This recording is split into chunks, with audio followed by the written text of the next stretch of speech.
Buenas tardes, mi nombre es Teresa Patricia Hernández Chávez, estudiante en formación de la carrera de Derecho de la Universidad Nacional Abierta y a Distancia. En esta oportunidad les voy a hablar sobre la matriz del marco lógico de análisis de la problemática. La problemática escogida por esta suscrita es problemática de construcción de identidad racial o étnica. Título: Reflejos fragmentados, la complejidad de la identidad racial y étnica. Breve ubicación geográfica. El barrio Alto de Villaconcha se encuentra en la ciudad de Santa Marta, en el departamento de Magdalena, Colombia. Santa Marta es una ciudad ubicada en la costa norte del país a orillas del Mar Caribe y es de uno de los distintos destinos turísticos más importantes de Colombia debido a su belleza natural, su historia colonial y su riqueza cultural. Alto de Villaconcha es un barrio que se sitúa en la zona norte de Santa Marta. Está ubicado aproximadamente a 15-20 metros del centro histórico de la ciudad, a pocos kilómetros de las playas más populares como el Rodadero. Es una zona residencial que ha experimentado un crecimiento urbano significativo en los últimos años. La ubicación geográfica de Alto de Villaconcha ofrece a sus residentes acceso relativamente fácil a las atracciones turísticas de Santa Marta, así como a las comodidades urbanas como centros comerciales, supermercados, centros de salud y colegios. Análisis de la problemática. Parte de la comunidad de la urbanización Alto de Villaconcha cada vez sufre discriminación y estigma dada su procedencia, pues existe un sector en especial donde son procedentes de la etnia guayú, los cuales sufrieron un desplazamiento masivo y se ubicaron en esa zona dada la cercanía de las playas de Villaconcha, pues la problemática que se vive es la percepción que tiene acerca de esa comunidad por sus características culturales, históricas, sociales y biológicas que se consideran distintivas del grupo en particular. Las personas de la calle 40 es la calle donde viven estas personas. Siempre se encuentran tensionadas y en conflictos dentro del barrio, especialmente por las percepciones negativas o estereotipos que existen. Estas tensiones se manifiestan en forma de segregación, discriminación, prejuicios o incluso violencia intergrupal. En algunos casos, la construcción de identidades raciales o étnicas pueden contribuir a la inequidad y la exclusión dentro del barrio. Esto ocurre sistemáticamente marginados o privados de oportunidades debido a su identidad racial o étnica, lo que perpetúa desigualdades sociales y económicas dentro del contexto social. En resumen, podemos decir que la construcción de identidad racial o étnica en Alto de Villaconcha tiene una amplia gama de impactos que van desde la cohesión comunitaria y el empoderamiento hasta la discriminación y la exclusión. Síntomas de la problemática. ¿Qué se necesita mejorar? Se necesita mejorar los canales de comunicación del barrio por medio de la Junta de Acción Comunal, buscar acciones orientadas hacia la inclusión, la equidad y el respeto mutuo para abordarlas de manera efectiva. Abordar estas problemáticas requiere un enfoque integral que reconozca y aborde las causas subyacentes de la desigualdad racial y étnica. ¿Cómo sucede? Discriminación y exclusión social. Los residentes de la calle 40 experimentan discriminación y son excluidos de oportunidades, servicios y espacios comunitarios.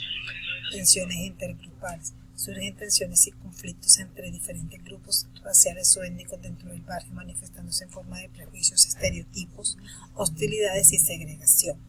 Violencia interétnica. Se han evidenciado tensiones raciales dentro del barrio que han desembocado violencia física o verbal entre grupos dentro del barrio, creando un clima de inseguridad y conflicto. Autoestigmatización y pérdida de identidad. Los residentes de las otras calles de la urbanización internalizan estereotipos negativos sobre los residentes de la calle 40, o sea, personas del mismo grupo, lo que puede llevar a la pérdida de autoestima y la negación de su propia identidad cultural dentro de este contexto social. Negación de identidad y desvalorización cultural. La negación o minimización de la identidad racial dentro de algunos miembros de la urbanización Alto de Villaconcha conllevan a la desvalorización cultural y falta de reconocimiento de sus experiencias y contribuciones. Fragmentación social. Las divisiones raciales o étnicas presentes en el barrio pueden fragmentar la cohesión social y dificultar la construcción de relaciones interpersonales y comunitarias sólidas. ¿Por qué sucede esto? ¿Cuáles son las causas? Pues debido a la historia de discriminación de racismo, pues en muchos lugares existe una historia sobre la discriminación. Hablemos también de la segregación residencial. La segregación segregación residencial, tanto histórica como contemporánea, ha contribuido a la formación de barrios donde predominan ciertos grupos raciales o étnicos. Desigualdad socioeconómica. La desigualdad socioeconómica puede estar estrechamente relacionada con la identidad racial o étnica del barrio. Políticas públicas y prácticas institucionales. Las políticas públicas y las prácticas institucionales discriminatorias pueden perpetuar la desigualdad racial o étnica en los barrios, por ejemplo, la falta de inversión en infraestructura, en educación o servicios comunitarios. Estereotipos y prejuicios. Los estereotipos y prejuicios arraigados en la sociedad pueden influir en las interacciones sociales y en la percepción de las identidades raciales o étnicas del barrio. Falta de diálogo y comprensión intergrupal. La falta de diálogo y comprensión intergrupal puede contribuir a la perpetuación de estereotipos y a la falta de empatía entre diferentes grupos sociales. Actores, quienes están involucrados, toda la comunidad, en especial la Junta de Acción Comunal, la Junta de Acción Local. Efectos, fragmentación social. Contexto, en la urbanización Altos de Villa Concha de la ciudad de Santa Marta. Reproducción de la violencia simbólica de la problemática. ¿Cómo se manifiesta el comportamiento generado? Violencia simbólica. El comportamiento que genera violencia simbólica se manifiesta de diferentes maneras en la interacción social y pueden dar efectos perjudiciales en individuos o grupos.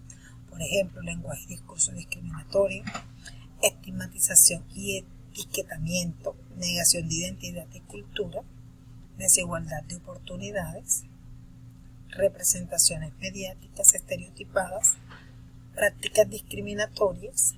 La violencia simbólica, aunque no siempre es explícita o física, puede tener efectos profundos en la vida de las personas y comunidades al perpetuar desigualdades y mantener estructuras de poder injusto. Es importante reconocer y abordar estas manifestaciones de violencia para promover la inclusión, la equidad y el respeto mutuo en la sociedad. ¿Quién y cómo reproducen este comportamiento? El comportamiento que reproduce la violencia simbólica puede ser llevado a cabo por una variedad de actores sociales y puede manifestarse de diversas maneras. Aquí te presento algunos ejemplos de quienes pueden reproducir este comportamiento. Los individuos, las personas pueden reproducir la violencia simbólica a través de acciones cotidianas como el uso del lenguaje discriminatorio, la promoción de estereotipos raciales o étnicos, la exclusión social de ciertos grupos o la aceptación pasiva de estructuras de poder injusto. Instituciones. En las instituciones podemos evidenciar las escuelas, las organizaciones religiosas. Se puede producir violencia simbólica a través de políticas, prácticas y representaciones que perpetúan la discriminación y la desigualdad. Líderes políticos y figuras de autoridad. Los líderes políticos y las figuras de autoridad pueden reproducir la violencia simbólica a través de discursos y acciones que promueven la división, la exclusión y la discriminación. Grupos sociales dominantes. Estos grupos sociales que históricamente han tenido más poder y privilegios pueden reproducir violencia simbólica al mantener y defender estructuras y normas que benefician sus intereses a expensas de otros grupos. Sistema educativo. Puede producir la violencia simbólica a través de la enseñanza de una historia sesgada que invisibiliza las contribuciones de ciertos grupos raciales o étnicos. En resumen, el comportamiento que produce la violencia simbólica puede ser llevado a cabo por una gran variedad de actores sociales y a través de diversas prácticas y estructuras que perpetúan la desigualdad y la estigma hacia ciertos grupos raciales o étnicos. ¿Qué tipo de identidades y subjetividades emergen en la problemática? De la problemática de construcción de identidad racial o étnica, en un barrio puede surgir una variedad de identidades y subjetividades influenciadas por las experiencias individuales y colectivas de los residentes. Por ejemplo, identidad de resistencia. Al enfrentarse a la discriminación y a la marginación, algunos residentes pueden desarrollar una identidad de resistencia basada en la afirmación y celebración de su identidad racial o étnica. Esta identidad puede involucrar la solidaridad entre grupos marginados, la participación en movimientos sociales y la lucha por la igualdad y la justicia. Identidad de híbridos culturales. En barrios donde coexisten múltiples grupos raciales o étnicos pueden surgir una identidad de híbridos culturales caracterizada por la mezcla y la síntesis de diferentes tradiciones, idiomas y costumbres. Identidad de aislamiento y autosegregación. En algunos casos los residentes pueden desarrollar una identidad de aislamiento y autosegregación como respuesta a la discriminación y a la hostilidad percibida en el barrio. Identidad de asimilación. Al intentar adaptarse a las normas y expectativas dominantes del barrio, algunos residentes pueden adoptar una identidad de asimilación tratando de ocultar o minimizar su identidad racial o étnica para integrarse mejor en la sociedad mayoritaria.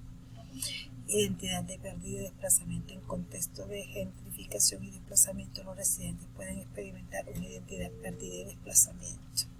identidad de reclamo de espacio. Al enfrentarse a la gentrificación y al desplazamiento, algunos residentes pueden desarrollar una identidad de reclamo de espacio, afirmando su derecho a permanecer en el barrio ante los cambios que amenazan su comunidad y estilo de vida.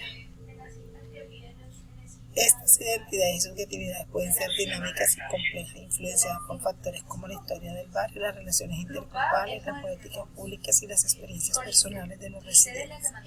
Es importante reconocer la diversidad de experiencias y perspectivas dentro de un barrio y trabajar hacia la construcción de una comunidad inclusiva y respetuosa de la diversidad racial y étnica. Conclusiones. Se puede concluir lo siguiente.